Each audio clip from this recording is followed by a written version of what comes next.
शनिवार को राजा का तालाब के एक निजी पैलेस में भाजपा के स्टार प्रचारक और केंद्रीय मंत्री अनुराग ठाकुर का कार्यक्रम था। अनुराग ठाकुर जब मंच पर पहुंचे उसके बाद राकेश पठानिया संबोधन देने के लिए मंच पर आए, लेकिन कुर्सियां खाली ही रही। कार्यक्रम में भीड़ जुटाने में भाजपा को भारी मशक्कत करना पड़ रही है। यह कहना गलत नहीं होगा कि आज शनिवार को भाजपा पर शनि भारी पड़ता दिख रहा है। पहले भाजपा प्रत्याशी का किसानों ने विरोध किया, उसके बाद भाजपा कार्यकर्ताओं को भी प्रचार करने के लिए स्थानीय लोगों ने रोका। इसके बाद आज केंद्रीय मंत्री के कार्यक्रम से पहले भाजपा प्रत्याशी के विरोध में पूरी विधानसभा में पोस्टर लगाए गए। विधानसभा चुनाव के क्षेत्र फतेहपुर से राजन सुशांत ने रेहन के प्रसिद्ध मंदिर राजा राम से अपने चुनाव का बिगुल बजाकर शंखनाद कर दिया है।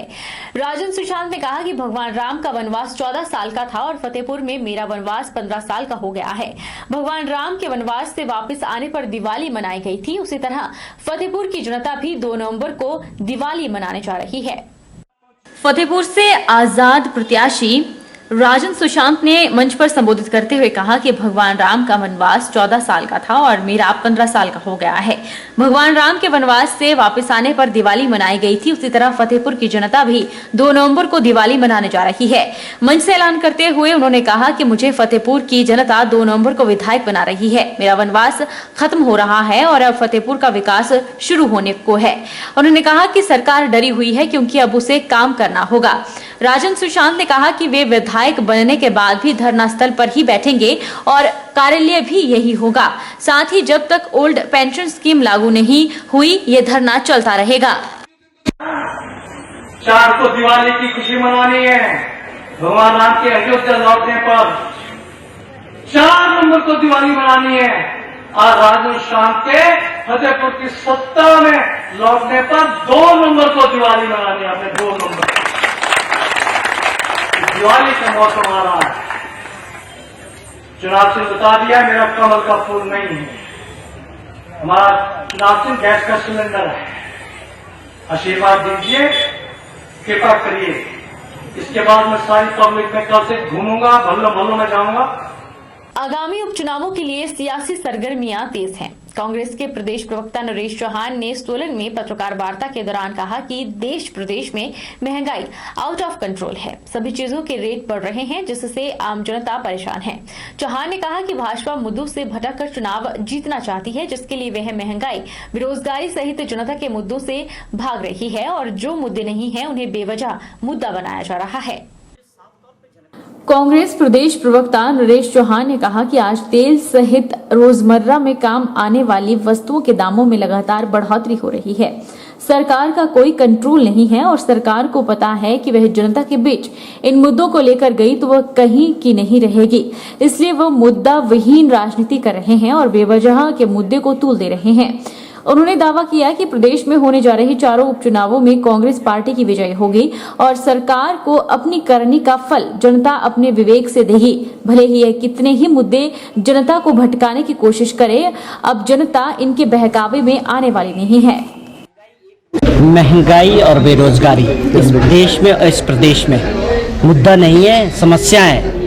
कांग्रेस नहीं उठा रही, ये देश की जनता उठा रही है।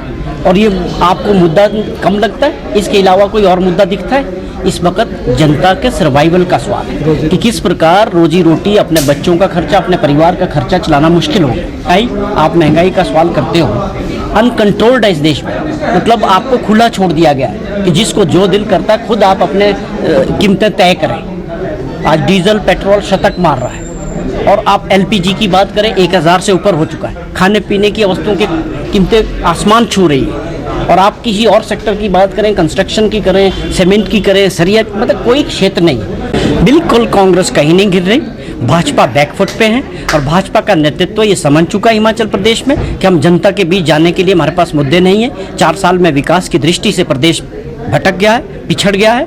अब लोगों के बीच जाने के पास इनके लिए मुद्दे नहीं, इसलिए कोशिश की जा रही है कि जो मुद्दे नहीं है उनको मुद्दा बनाने का प्रयास किया जा रहा है। सहायक निर्वाचन अधिकारी एवं एसडीएम सुंदरनगर धर्मेश रामोत्रा ने जवाहर पार्क सुंदरनगर से सुव्यवस्थित मतदाता शिक्षण एवं निर्वाचक सहभागिता कार्यक्रम के तहत हरी झंडी दिखाकर ऑटो रैली का शुभारंभ किया। एसडीएम ने बताया कि ऑटो के पीछे मतदान के लिए जागरूकता बैनर लगाए गए हैं और ऑटो रैली के माध्यम से मतदान प्रतिशतता में बढ़ोतरी होगी।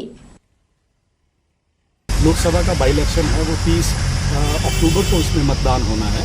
हमारे यहाँ पे लगभग 1 लाख के आसपास वोटर है। का इलेक्शन है, इसमें बहुत सारे नए वोटर्स भी बने हैं, बहुत से विकलांग वोटर भी हैं। हम एक प्रयास कर रहे हैं कि लोकतंत्र, सशक्त लोकतंत्र की बात करें तो सशक्त लोकतंत्र के लिए सभी लोग अपनी भागीदारी सुनिश्चित करें। हमने एक ऑटो रैली का आयोजन किया है। ऑटोज पूरे शहर में मैं कहूँगा कि हर क्षेत्र में जाते हैं, तो इनके ऊपर एक बैनर लगाए गए हैं जो लोगों को प्रेरित कर रहे हैं। पूरे शहर में ये जाएंगे तो मुझे लग रहा है कि हमारी जो वोट प्रतिशतता है वो भी इससे बढ़ेगी। वक्त तो चला है छोटे से ब्रेक का। ब्रेक के उस पार फौरन लौटेंगे, आप बने रहिए हमारे साथ। Abhilashi University admission start for 2021 and 22. MTech, BMS, BSc MLT, BPT, B Pharmacy, M Pharmacy, D Pharma, Allopathy, Ayurveda, Diploma, Arts and Craft, MA Economics, MA Education, BSc Honours Agriculture, BSc Forestry, MSc Agriculture, 2-year Diploma in Veterinary Pharmacist. Also contact for 4-year Integrated BA, BEd, BSc, BEd, MSc in Geology, PGDCA, MBA, PhD in Education, Management, Pharmacy, Geology, Engineering and Agriculture.